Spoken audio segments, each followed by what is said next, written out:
Monsieur Da Silva Lionel, on parle de vous un peu partout à cause de ce que le Seigneur a fait dans votre vie. Quelque chose de glorieux. Comment cela s'est passé? Racontez-nous. Cela a commencé il y a de cela 3 ans. Une année où, à cause d'un regain d'activité, début 2019, j'étais très fatigué. Et cela va devenir récurrent au point d'attirer l'attention de mon épouse. Loin d'être de simples malaises, l'état de santé de Lionel Da Silva commença sérieusement par inquiéter sa femme Caroline. On voit son état qui se dégrade au fur et à mesure. Il perd du poids. Il faisait de fortes fièvres. Il mouillait tous les draps. Toutes les nuits, c'était pareil. Alors là, j'ai dit, il faut que ça s'arrête. Il faut absolument qu'on aille à l'hôpital. Après une série d'analyses médicales, les médecins n'arrivèrent pas à détecter le mal dont souffrait Lionel. On ne savait plus à quel sein se vouer médicalement parlant. C'est comme ça que la maladie va aller grandissante.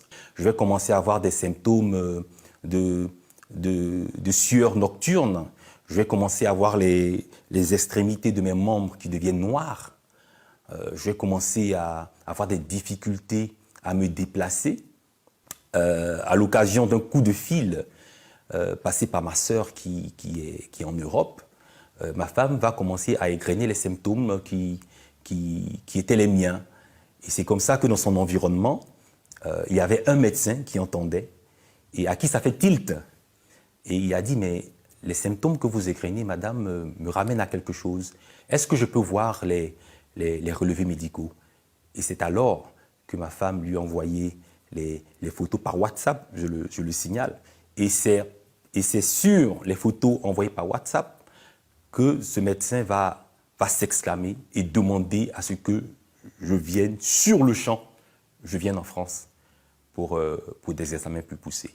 Parce que c'était très grave. Parce que c'était très grave. On l'a senti à sa voix, il a dit immédiatement, il fallait que je vienne le jour même. Évacué de toute urgence sur la France, Lionel et ses proches ne pouvaient s'imaginer qu'il était dans les couloirs de la mort. On me fait faire une biopsie et c'est la biopsie qui va confirmer le cancer. Après la biopsie, je fais un scanner et c'est lui qui va vraiment donner le diagnostic qui fait peur. Le niveau du cancer, je suis déjà au stade 4, c'est-à-dire au dernier stade. On me l'annonce comme ça et ma première pensée, c'est de me demander, Seigneur, est-ce ma fin? Est-ce que c'est fini? Est-ce que je vais revoir mon pays? Est-ce que je vais revoir ma femme? Vu l'étendue du mal, on me soumet immédiatement à des soins intensifs, Oui. à une chimiothérapie brutale et ardue. Les cellules cancéreuses s'étaient déjà généralisées dans mon corps. Oh. Ma moelle épinière était déjà dans un état critique. C'est dans cette foulée que je bascule dans l'inconscience. L'annonce du diagnostic vital de Lionel fut un véritable choc pour son épouse Caroline. Je ne savais pas que j'allais pouvoir m'en remettre. Il y avait une petite voix au fond de moi qui me disait que je n'allais plus revoir mon mari. Oh là là. Et j'avais vraiment peur. J'avais peur de le perdre, j'avais peur de ne plus le revoir, j'avais peur d'imaginer ma vie sans lui. Dans cette traversée périlleuse, Caroline Da Silva, l'épouse de Lionel, tourna son regard vers Dieu. On priait ensemble, on ne lâchait pas prise. On savait que le Seigneur allait faire. Au moment où les médecins étaient perplexes à la guérison de Lionel, Dieu opéra un grand miracle. Une nuit, je me réveille brusquement dans le noir et c'est comme si la vie m'est revenue. J'ai dit, je vais essayer de me lever parce que ça faisait plusieurs jours que je n'arrivais pas à m'asseoir, parce que j'étais très affaibli, j'ai pu m'asseoir. Je me suis dit, bon, c'est trop beau, je vais essayer de me mettre debout. C'est vrai que j'avais des tuyaux un peu partout, je n'ai pas pu aller loin du lit d'hôpital, je me suis juste tenu debout et c'est là que j'ai réalisé que le miracle du Seigneur venait de s'opérer. Et je me suis assis et j'ai commencé à louer le Seigneur. Waouh. J'ai commencé à lui dire merci et je prends un téléphone, il y avait un téléphone sur ma table d'hôpital, je lance le dernier appel, je tombe sur un ami et il était 3 h du matin à Abidjan et il était fou de joie. J'ai ensuite appelé mon épouse, que j'ai trouvée en train de prier. Il était 4 heures du matin. Elle était étonnée. Je lui ai dit, chérie, c'est moi, le Seigneur est vivant, je suis revenu. Et avec cette force avec laquelle je vous parle aujourd'hui, et au petit matin, le personnel, on va s'étonner un peu de mon état de santé qui a reviré de but en blanc. Et c'est comme ça que je vais être amené à faire un second scanner qui va être significativement extraordinaire. Toutes les cellules cancéreuses ont disparu. Alléluia. J'étais accompagné de mon beau-frère qui est médecin. Lorsqu'il a vu les relevés, il a explosé de joie en plein hôpital. Toutes les cellules cancéreuses. C'est-à-dire que d'un stade 4, je suis passé à un stade, je peux dire 0. Toutes les cellules ont disparu. Et vous êtes rentré chez vous.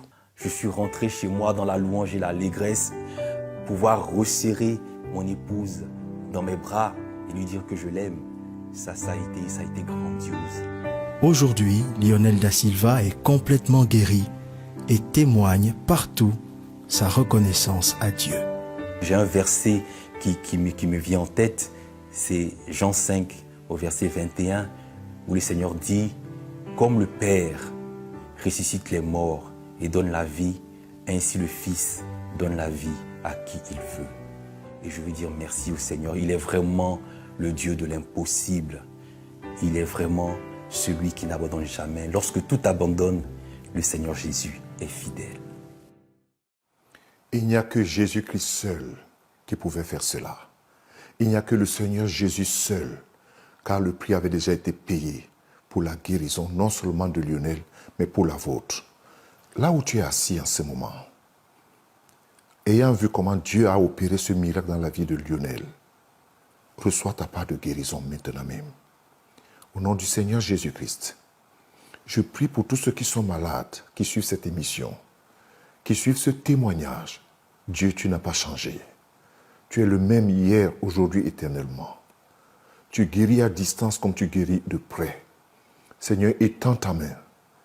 Étends ta main. Ceux qui sont dans les hôpitaux, ceux qui sont alités dans la maison, qui sont en face de cet écran, au nom puissant du Seigneur Jésus-Christ, que le sang de Jésus vous guérisse et qu'il vous relève de votre maladie. Béni soit ton Saint-Nom, Seigneur. Amen et Amen. J'étais poussé à prier pour vous, mais ne nous quittez pas. À tout de suite.